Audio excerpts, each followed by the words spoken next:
All right, is LaNorris Sellers the best quarterback in the SEC right now?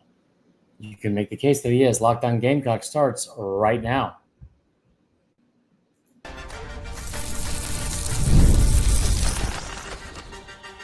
You are Locked On Gamecocks, your daily podcast on the South Carolina Gamecocks, part of the Locked On Podcast Network. Your team every day. What's up, guys? Welcome into Locked On Gamecocks. I'm your host, Chris Marler. I appreciate you guys joining us. We've got a good show today. We have it's a down week because of the opponent on Saturday, but we got a lot of content to get to. And we're going to start with LaNorris Sellers, the guy who's been stealing the show for the past 5 weeks. We'll get into it in a second. First and foremost, I want to say thank you for tuning in every day and making Locked On Gamecocks your first listen each and every day. Shout out to our everydayers. Remember, we are a free and available podcast wherever you get your podcasts, as well as on YouTube, part of the Locked On Podcast Network, your team every day. Today's episode brought to you by our friends at Game Time. You guys have heard me brag about them all the time. If you are trying to get tickets to a game, whether it's football, basketball, women's basketball, baseball in the future, concerts, theater, whatever, Game Time app is where you want to be. Use the code LOCKEDONCollege for $20 off your first purchase. What time is it? It's game time. All right, let's get into today's show. We got a good one because I looked into this. Every Tuesday, I have to make an article about my SEC quarterback rankings and power rankings. Least favorite thing to do. No one ever likes it. It's just a hellscape in the comments every single time.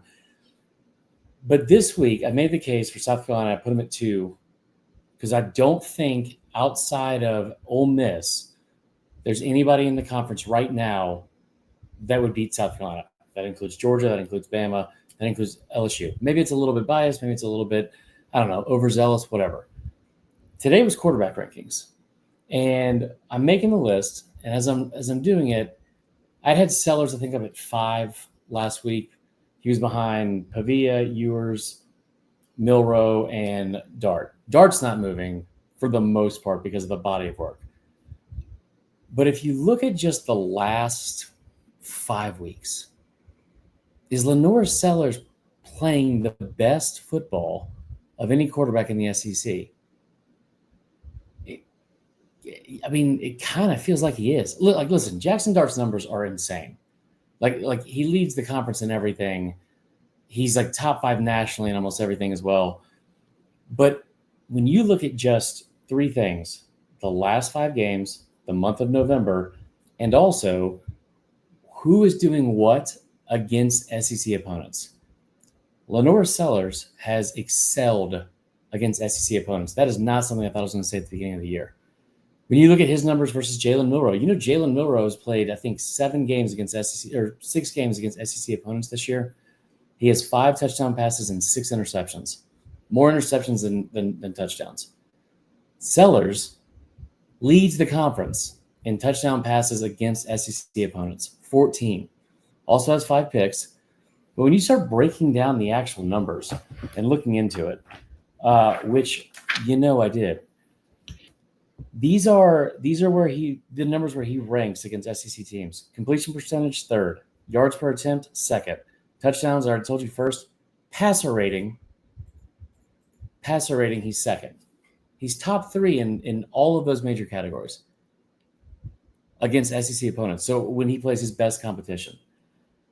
In November, passing touchdowns, 1st. That's tied for 1st in the entire country. Yards per attempt, 10.8 yards per attempt. That's 2nd in the conference, 6th in the country. Passer rating, 2nd in the conference, 5th in the country. Total yards per game, 341.3 yards per game. That's 2nd in the conference and 7th in the country. Top 7 nationally in yards per game, passer rating, yards per attempt, and passing touchdowns. Tied for the lead in passing touchdowns. Now listen, Jackson Dart has been awesome all year, and he's in an offense that puts up a ton of numbers, especially since they don't really have a running back right now. But Sellers, coming out in year 1, from what he did in the first they played 10 games, and you could see a stark contrast from how the team looked and also how Sellers looked from the first 5 games to the second 5 games. The turnaround has been incredible. I posted a graphic today on Twitter about it, and it's mind-blowing. Listen, I know that the numbers seem a little bit skewed because he only played in 3.5 games in the first 5 games. But here's the thing that is most surprising. I'm going to give you the numbers first, and I'm going to give you the most surprising part and the most impressive part afterwards. Completion percentage in the first 5, 57.6. That's up to 65.9. Passing yards per game, 138.8. That's up to 249.8. Yard per attempt, 6.5. That's up to 9.5. Almost 50% increase. Touchdowns to interceptions. It's just passing touchdowns. 2 passing touchdowns, 3 interceptions in the first 5 games. 5 total touchdowns. In the last 5 games, 12 passing touchdowns, 2 interceptions, 13 total touchdowns. And then total yards per game, 188.8 all the way up to 296.8. The numbers across the board. He's up 8 points on his completion percentage, up 110 yards per game in passing and in total yards. And here's the most impressive part. We knew that the numbers were going to be a little bit staggering and impressive just because we've watched with our own eyes over the last several weeks. But the biggest thing is that the competition he's played in the last 5 games, he's played 4 defenses that rank in the top 22 nationally in defensive efficiency. 4 of the 5 games have come against ranked opponents who were ranked at the time. It's the best competition they faced all year. And he's played better than he ever has in every single one of those games. I mean, and so go back to the original question. LaNorris Sellers is not going to put up Jackson Dart, Cam Ward, Shadur Sanders type numbers. I don't know what Shadur Sanders numbers are, actually. He's not going to put up, they're not going to drop back and throw the ball 40 times, right? But you've seen Garrett Nussmeier, you've seen Carson Beck, you've seen Jackson Dart. Happens all the time. You've seen Jalen Milroe when he went to Tennessee. Nico, Quinn Ewers against Georgia. It's hard to win in this league. It's hard to play quarterback in this league with how good the coaching staffs are and the defensive units are and the schemes and blah, blah, blah, and all that. I watched Jackson Dart play well against Georgia. I watched him blow a game against Kentucky and blow a game against LSU. I've watched Garrett Nussmeier do it multiple times over the last couple of weeks. Jalen Milroe, same thing when he went to Tennessee. Last year against Texas. Sellers hasn't done that. Like over the last 5 weeks, when it's mattered most and you're getting into the end of the season, when the meat of their schedule was in front of them.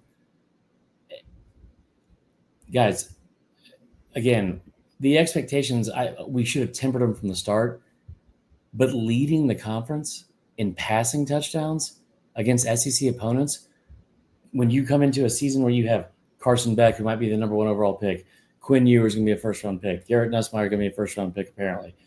Connor Wegman was getting first-round pub. Jalen Milroe be a first-round pick. Nico was like a 6-star recruit out of high school. Arch Manning. Brock Vandergrift, former 5-star going to Kentucky. DJ Lagway. He just sat there biding his time, waiting. And I think the most impressive part is not just that he still keep his confidence and turn this thing completely around, but everyone on the team did too. And so did Shane Beamer. And if you think I'm exaggerating or being dramatic about any of that, today, Beamer was at his press conference, took another shot at Juice Wells, not so thinly veiled shot at Juice Wells, bringing up the fact that he didn't call him out by name, but a former receiver last year said he was leaving because he didn't like the quarterback situation. And Beamer went to bat for him and called him out again. And that, listen, is it petty? Is it necessary? Probably not. Probably not. But do you love to see him go to bat for his players? Absolutely. Absolutely. So that is the deep dive on LaNorris Sellers. Hopefully all the pencil writing was able to come through eloquently. When we come back, we are going to get into a little bit more about the Missouri game, things that could improve from South Carolina in that game, and then also looking at some stuff moving forward. Tonight, the college football playoff rankings are going to be released, expectations for that, and where South Carolina could potentially land. All that is next on Locked On Gamecocks.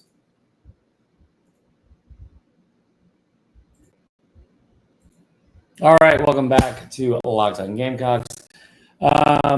Before we get into our next segment, we're going to talk about the college football playoff and another deep dive that was done by yours truly, and talking about some strength of schedule stuff and why it should matter way more than it does right now. Anyway, before we do that, I want to give a shout out to our friends at Roy. Listen, you need to download the Roy app right now. If you've heard us talk about this before, it's a really, really cool way to get involved in NIL, and they are revolutionizing the NIL industry. Roy allows you, the fan, to have a say in who gets what in the NIL money game. So here's what I absolutely love about Roy. You get your money back if the player transfers. You get your money back if he ends up leaving or the school early, whatever. Roy is the best and most game-changing entity that has happened to the NIL game since it broke through. It's helping us keep our team intact, and it's actually good for the game long-term. It's a win-win for everyone. You can show your support for, say you want to support Sellers. I think we've done this for Harbor, Sellers, and even Warrior multiple times throughout the year. All you have to do is deposit a little appreciation onto that player's account. To do that, download the Roy app. You can see what the logo looks like if you're watching on YouTube, or go joinroy.com. So join, JOINROY.com. Now let's spotlight the Roy Locked On Player of the Week. You guys already know who it is. You already know who it is. It's LaNorris Sellers. We're going to throw some money into his account on Roy. Every contribution counts, so 10, 20 bucks, it all adds up, right? And also, if you start doing it together in a community, if you want to band together with a couple of your friends, or do it on here on the show, we can figure out someone each week to donate to, and it all adds up to help get your favorite player staying put and not entering the portal. Join me and show some love for LaNorris Sellers. Also, maybe we put some in there for Dylan Stewart as well, even though the collective is already taking care of that. Download the Roy app. Get to joinroy.com today. Use promo code Locked On. Every athlete from every team is there.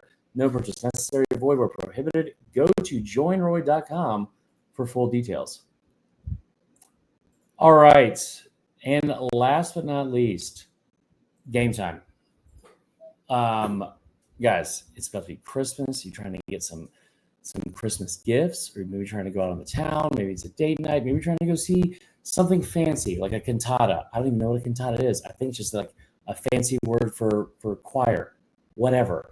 If you're trying to go see theater, concerts, comedy, sporting events, whatever, you need to get with our friends at Game Time app and have them take care of you. They take the guesswork out of the ticket buying industry, and they are hands down my favorite ticket buying broker in the game.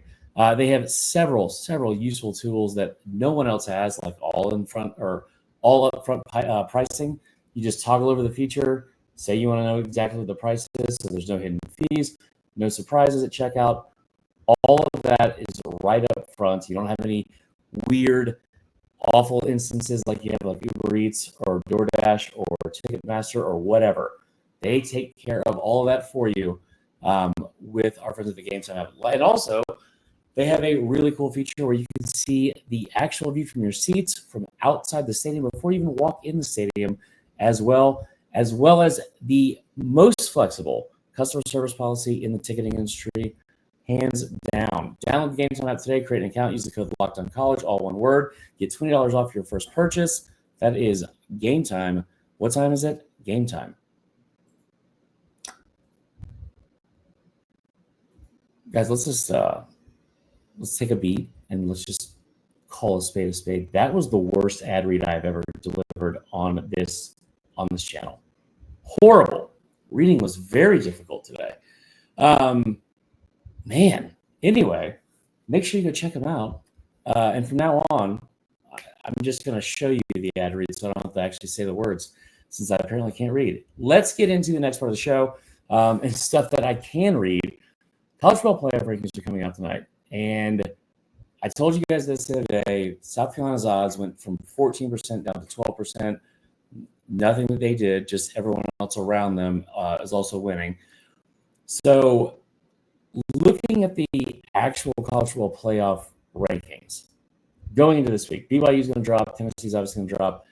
You look at the playoff predictor that ESPN has. Listen, we've said this before. ESPN FPI is ridiculous. It's stupid. It's awful. But it's the metrics that they use when they're in the room deciding which 12 teams get to go.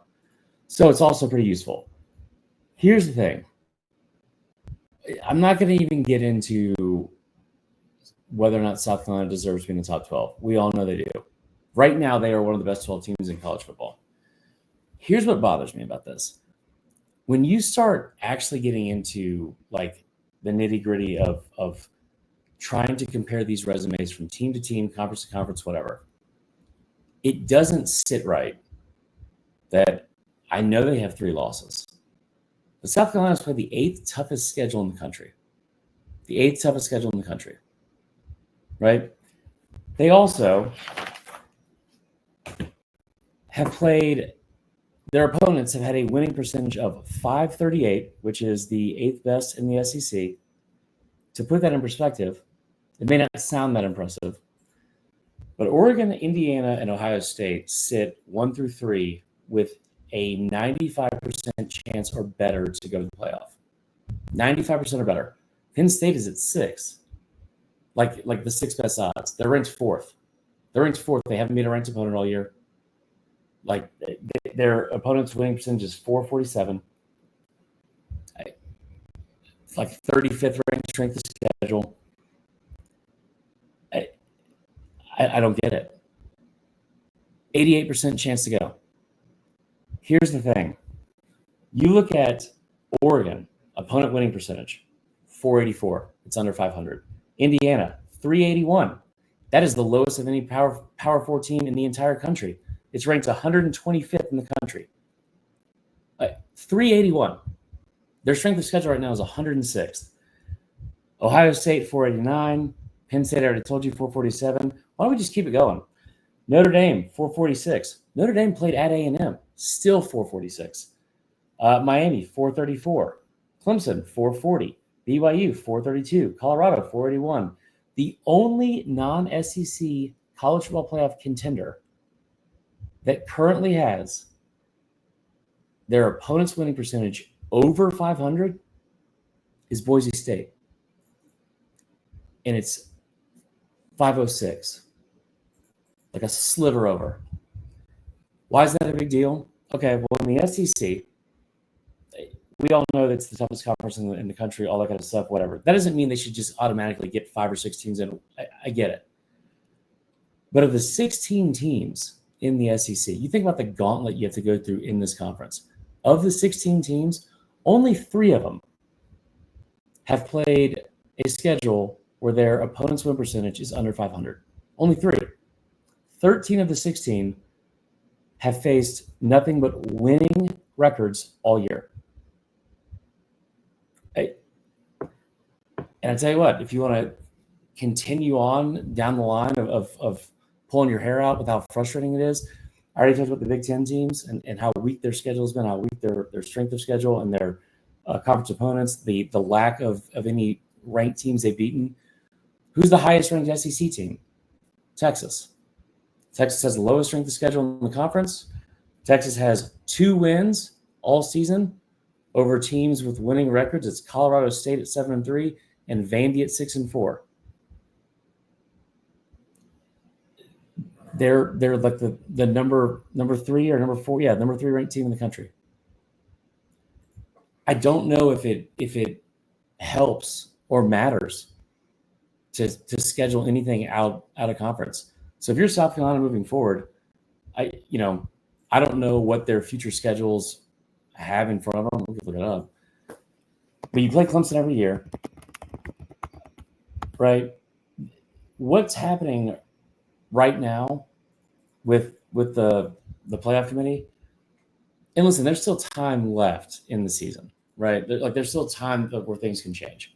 But you heard Kirby Smart sound off about it. You heard Josh Heupel sound off about it. Like in season sounding off about it. Someone's going to get left out at 10-2 in this conference. Tennessee, Texas, Bama, probably not Georgia at this point, but someone's going to get left out because of their schedule not being strong enough to get in. Indiana is sitting there with the 106th ranked strength of schedule. Their opponents are 38.1% winning percentage. All this tells me is there's no reason to go out and schedule difficult opponents. You look at what Georgia did this year. Georgia's had the number one most difficult schedule and the number one overall strength of schedule in the country for the entire season. They played Tennessee at home on Saturday, right? That was the number 7 team in the country. That was their 5th game against a team ranked inside the top 16 at the time of playing them. Clemson, Ole Miss, Bama, Texas, and Tennessee. 5 of them. 5 of them all year. Tennessee was the first one they had at home. The other 4 were away from home. Like 3 of them were on the road in true road environments, going to Ole Miss, going to Bama, going to Texas, and then one was a neutral site game against Clemson. What's the point? What's the point of even scheduling that? Like they play UMass this weekend. Why not play that twice? There's no reason to take an FCS opponent off the schedule. There's no reason to go to 9 games and get more losses. Like why would you do that? It's setting a bad precedent for the future, I think, of the SEC. And you look at South Carolina's schedule moving forward. Next year, they got Virginia Tech to kick off the year in Atlanta. That'll be fun. Miami in 2026, Miami in 2027, North Carolina again in 2028 and 2029, and then a couple against NC State. Yeah, there's no, keep it regional, and that's it. Get an easy dub against a Power 4 team and keep it moving. There's just no reason to make it more difficult on yourself because what we have seen, you look at Florida State last year. They went undefeated. Georgia lost 1 game in our neutral site by 3 points, hadn't lost a game in 3 years. They were left out. It doesn't really make sense to go out and schedule these huge matchups against blue blood teams or ranked opponents or top 10 teams. It's fun. Yeah, it gives you something to look forward to all offseason. You know what else is fun, though? Not starting out 0-1, potentially. So this isn't something that necessarily has a huge impact on South Carolina. Like South Carolina hasn't traditionally played a ton of big non-conference matchups. They've played North Carolina a couple times, and they've had a couple, like season openers, like at neutral sites. But there's no point. There's no reason to make anything more difficult on yourself as a program or as a team at all. And the SEC, especially, I think you're going to see a big pushback on this. And I would not be surprised if they do not go to 9 games, if they stay at 8. So that's my takeaway. Listen, you can't have half the field be from the SEC, but I'm not sure what Penn State did to get just a free pass into the playoff. Indiana's undefeated, and that has to count. Ohio State has 1 loss. It was like on the road by 1 point against Oregon. Who have they played since? I mean, you saw it last year with Michigan. Like Michigan, for 2 years in a row when they made the playoff, didn't have a ranked opponent until the 2nd or 3rd week in November. How's that possible? Michigan didn't. This is true. Last year, Michigan played at Nebraska on September 30th, the last day of the month. It was the first time playing a game in the month of September outside of the state of Michigan since 2018, barring the COVID year. Anyway, that is the rant and my soapbox that I will get off now. We'll see where South Carolina lands. The resume's there. resume's there. Eighth ranked strength of schedule. I think the game control is still like very, very high. I don't know exactly what it is, but it's like, it was top 7 a week ago. I'm sure it only got better. But yeah, here, I'll pull it up right now. 8th ranked strength of schedule, 8th ranked game control. They're ranked 16th right now. The defensive efficiency that we brought this up last week was ranked 4th. It is currently at, let's see, 5. I mean, you're up there with all of the heavy hitters, all of them. And it's like the worst kept secret. Everyone knows that you are one of the best teams in the country right now.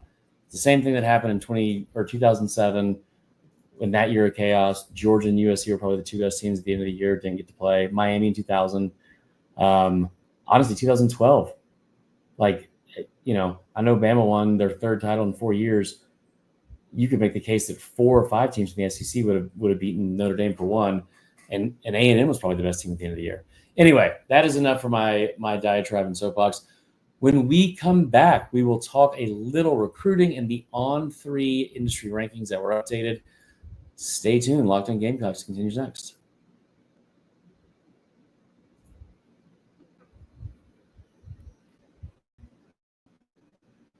All right, welcome back in. Before we close out the show, I want to tell you about a new partner we have with Mint Mobile.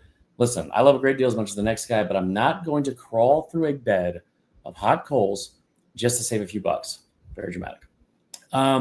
It has to be easy. No hoops, no BS. So when Mint Mobile said it was easy to get wireless for $15 a month with the purchase of a 3-month plan, I called them on it. Turns out it really is that easy. You get wireless for $15 a month. The longest part of the entire process was the time I spent on hold waiting to break up with my old provider.